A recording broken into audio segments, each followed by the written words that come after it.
Argentina মিশর match নিয়ে আরো বিস্তারিত জানাতে এবারে খুলনা থেকে যোগ দিয়েছেন সহকর্মী অভিজিৎ পাল। অভিজিৎ, সারা বিশ্বই এই যে আর ঘন্টাখানেকেরও কম সময়ের মধ্যেই খেলাটা শুরু হতে যাবে, 10টায় খেলা শুরু হবে, এই খেলার দিকে উন্মুখ হয়ে আছে বিশেষ করে ফুটবল প্রেমীরা।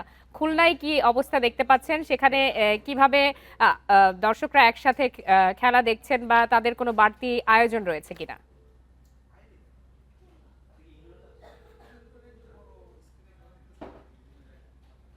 আর্জেন্টিনার সমর্থকদের যে উচ্ছ্বাস বা কোয়ার্টার ফাইনালে যাওয়া, তাদের প্রিয় দল যাওয়ার যে যুদ্ধ, সেই যুদ্ধ দেখার জন্য তারা যে প্রস্তুতি, এই প্রস্তুতি খুলনার শহর জুড়েই আছে।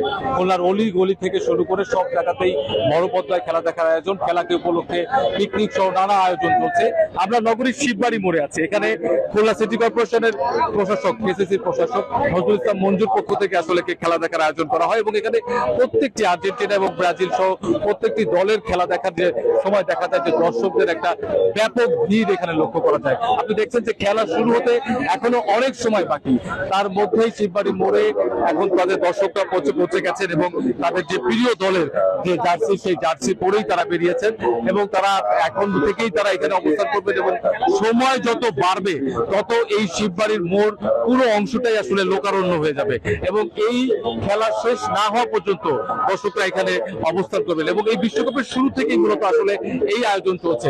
আপনি জানেন যে আজকে যে অস্ট্রেলিয়া এবং মিশরের মধ্যে যে ম্যাচটি হবে, এটি আটলান্টিয়ার যে মার্সিডিজ বেঞ্জ স্টেডিয়ামে হবে। সেই স্টেডিয়ামে আর্জেন্টিনার সমর্থকরা যে উচ্ছ্বাস, সেই উচ্ছ্বাস বঙ্গোপসাগরের তীরে সুন্দরবন ঘেঁষা এই খুলনা মহানগরীর আর্জেন্টিনার সমর্থকদের মধ্যেও ইতিমধ্যে চলে এসেছে এবং তারা তাদের দলের পতাকা, তারা তাদের দলের জার্সি এগুলো পরে তারা এসেছে এবং তারা লিওনেল মেসি এবং মোহাম্মদ সালাহর যে যুদ্ধ, এই যুদ্ধ দেখার অপেক্ষায় আছেন এবং তারা বলছেন যে আজকের এই জয়ের মধ্য দিয়ে আর্জেন্টিনা কোয়ার্টার ফাইনালে যাবে এবং তাদের আশা যে 2022-এর যে ওয়ার্ল্ড কাপের যে ফাইনাল আর্জেন্টিনা ছিল, ঠিক তেমনই একটি আশা আবারও আর্জেন্টিনাকে তারা ফাইনালে দেখতে চায় এবং বিশ্বকাপ জয়ী হিসেবে দেখতে চায় এবং এই জয়ে আসলে তাদের যে প্রিয় খেলোয়াড় রয়েছে লিওনেল মেসি, তিনি একটি সর্বোচ্চ পারফরমেন্স করবেন, এমনটাই আশা আসলে এখানকার সমর্থকদের। আসলে এখন এখানকার সমর্থকরা অপেক্ষা করছে মেসি এবং সালাহের যে যুদ্ধ, কোয়ার্টার ফাইনালে যাওয়ার, সেই যুদ্ধ দেখার অপেক্ষায়।